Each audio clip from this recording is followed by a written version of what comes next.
I've tentatively called this "Process is Everything," which is a bit tongue-in-cheek because it's not everything, but it's kind of the learning journey that I've sort of been on. So I'll just start by saying that two films changed my life, and they helped me understand the power of the economy and also the importance of regular people who don't consider themselves to be economists to participate in, and that actually, you know, the economy and society and the environment, which I think is quite common now, and that's the wellbeing economy approach, and it's lots of other approaches, you know, why that has become so fundamental to my work and how I approach the world and the assumptions I make about the change that we're trying to see. So the first film is a film called Lord of War, which is big Hollywood blockbuster, Nicolas Cage, being a bad guy. He's an arms dealer who goes across the world and basically just tries to sell arms to both sides, anybody, just to make money. And I went to see it as part of an African festival in Newcastle. And there was a panel discussion afterwards, which was sponsored by or led by Oxfam, with charities who were involved with working with child soldiers from the places that are depicted in the film. And they were basically trying to push the arms trade treaty through the UN at the time. And, you know, I was really surprised because everyone said how realistic this film was, except for the fact that there isn't a crack team of CIA agents who are trying to catch these arms dealers. Like, there might be somebody in the back of a dusty room somewhere looking at cases from like 5-10 years ago, but that was the only thing that wasn't really realistic. And so, you know, what I asked was, okay, the arms trade treaty would obviously, you know, get rid of weapons that would be easier to kill people with, but what are some of the root causes that are of the conflicts that are happening there that this is feeding into? And everybody on the panel said pretty much the same thing, that it's poverty and how that sort of destroys democracy, how it destroys government's capacities to organize for its people. It destroys regular people's ability to you know, make choices in their lives. And that, crucially for me, and this is the crux, is that organizations like the IMF and the World Bank and the World Trade Organization exacerbate, create poverty and inequality, and the UK is a big player in those. So me, as like a naive student, was just like, but hang on, like I'm a UK citizen and I don't agree with this. Like, if people only knew, then surely we could stop that and we could change that and we could stop doing bad and harm in the world. So basically this led me down a path of looking into this hidden world of the economy that, you know, doesn't get talked about in the press. It doesn't get talked about in elections, like in this kind of level of detail, but has such an impact on you know, people's lives across the world. And the second was a film called The Age of Stupid. So while I was doing my master's, which was on global, like, international development and political economy, this film was all about climate change. And so the tagline for the film is, why didn't we save ourselves while we had the chance? And these two things together sort of taught me two principles. So the first is really well expressed in the late great David Graeber's book Debt, The First 5,000 Years. And he talks about the crucial factor is money's capacity to turn morality into a matter of impersonal arithmetic, and by so doing justify things that would otherwise seem outrageous or obscene. So that for me is that principle of why the economy matters, and why it matters when people say, you know, don't look behind the curtain, don't look at the man behind the curtain, like, you know, just vote on something, you know, that's got nothing to do with the real power structures that sort of do make the big decisions about our lives. And the second was The Age of Stupid made me go and be a youth delegate at COP15 in Copenhagen in 2009. And I was there and I was involved in, like, when I came back after the failure of COP15 to reach an agreement, I wrote my master's thesis on the theoretical separation of the political from the economic, but that the environmental's been added into them. So we have these international, global, supranational, multinational, different types of forums like the G8, the G20, the G7, the World Trade Organization, the IMF. Then we have separately, completely separately, which have all of the economic levers, which are the ones we need to pull to tackle climate change.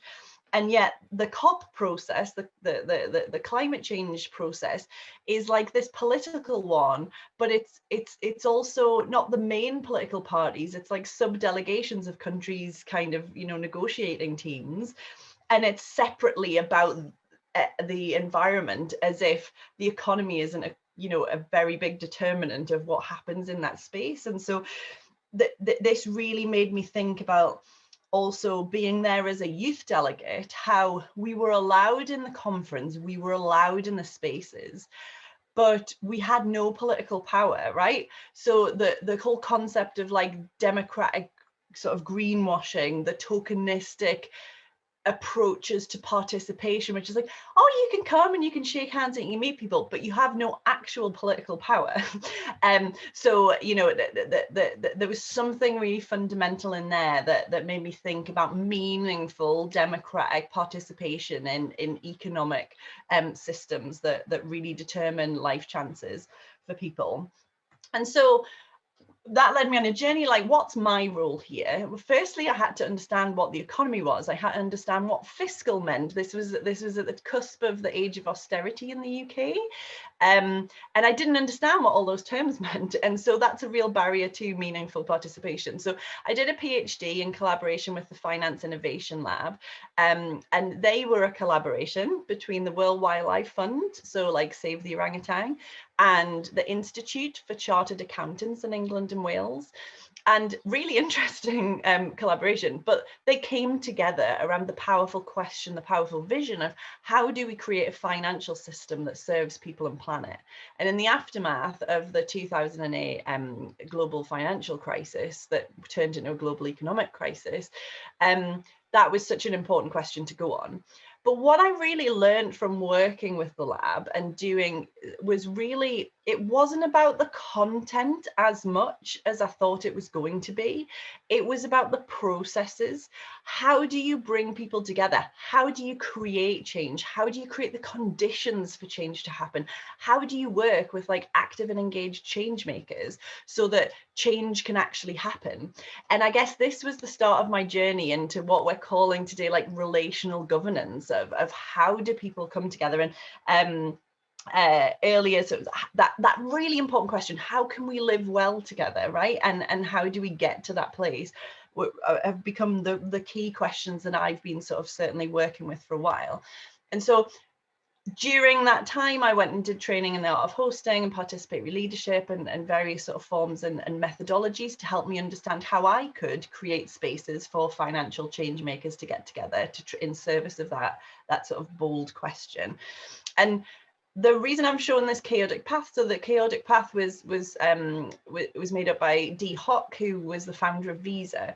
And the reason I'm showing this in the context of what we're talking about today is that basically like government processes, so whether it's local government, national government, I think that government processes are built to work with a degree of stability. So in the chaotic path, this space of order and this space of control, the space between the two of those is what we would generally call like the status quo or best practice. So this is the space where government is happy to be in, right? They're happy to go along doing broadly the same as before.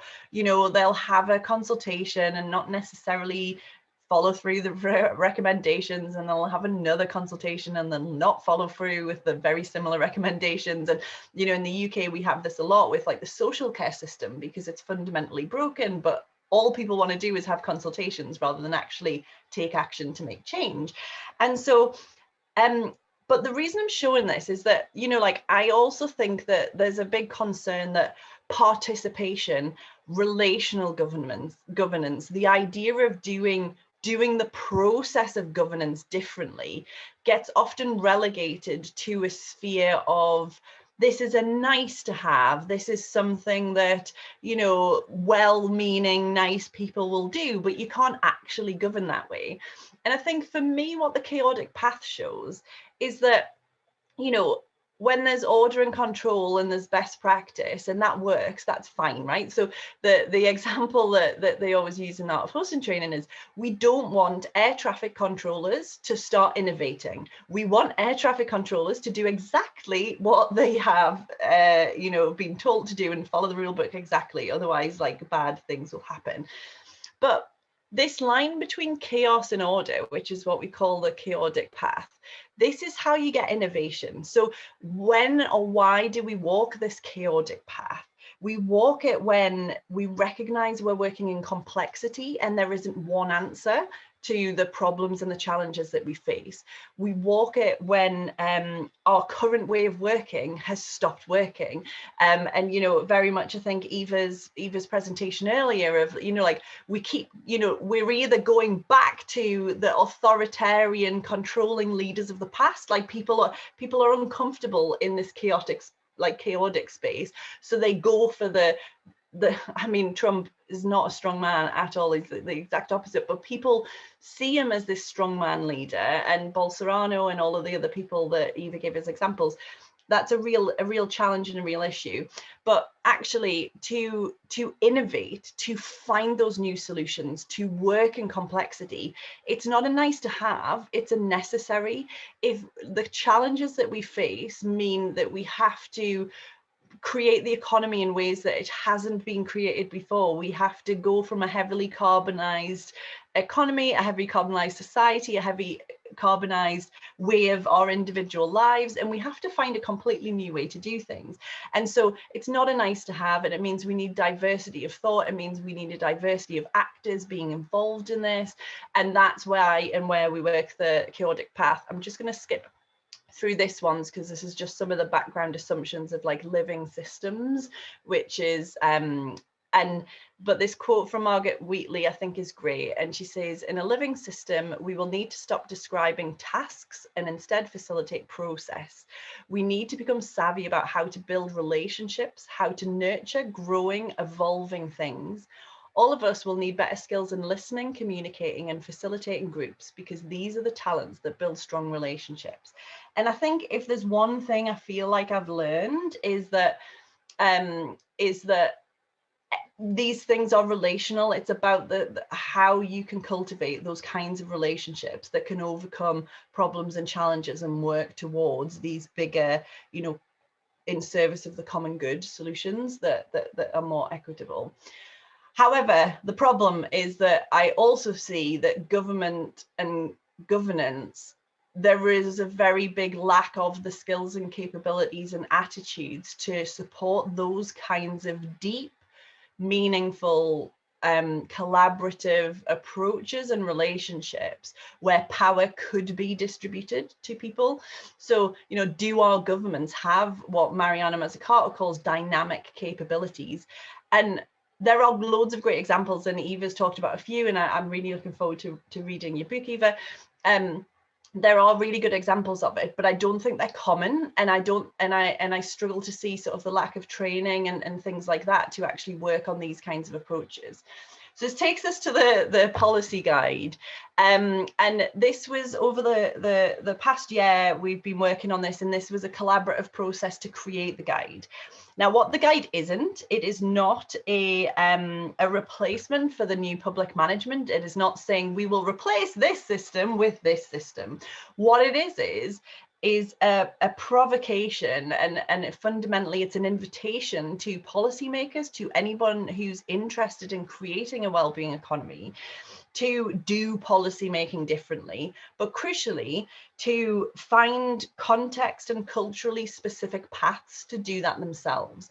So there are 5 parts to the book, which is your wellbeing economy vision, your strategy, your policies, the implementation, and the evaluation. So I did see lots of things in common with Eva's seven pieces that she had in there. These are in here, but we've put them down to these 5. And there are 7 principles that sit behind it, which I'll just finish on, which is the policies are designed to promote the well-being of people and planet. So, you know, it has to be with that goal at the end. It's created through open, co-creative and transparent processes. And it has to be about diverse communities, and they have to meaningfully engage. That contextual piece that are discussed, and it's going to be very different in Scotland to what it's going to be in Costa Rica, like, and we have to understand that and welcome that diversity and engage with it. Continuous learning and experimentation, absolutely vital. Holistic, so the stick of policy that's giving with one hand, taking with the other. So let's try and prevent that. Evidence-based and strength-based, so taking the strengths of communities and where they're starting and where you're trying to get to. There are lots of ways you can get involved with the policy guide. Just to finish on is we have a Policymakers network that's just emerging. We have 4 pilot programs in Canada, Costa Rica, Scotland and New Zealand that are going to be sort of funded to work with policymakers to work on this, but there are also springing up all across the world. So if you know people or policymakers, please get in touch, and I can put you in touch with the right people as well. There are challenges which are there, which we can talk about in the questions later if anyone wants to sort of talk about it. But the last one for me was the Dunning-Kruger effect, which is I often find that the people who most need to work on their skills and capacities for collaboration are the ones who are least aware of it. So I think that not least relational governance, that's one of the key challenges for me.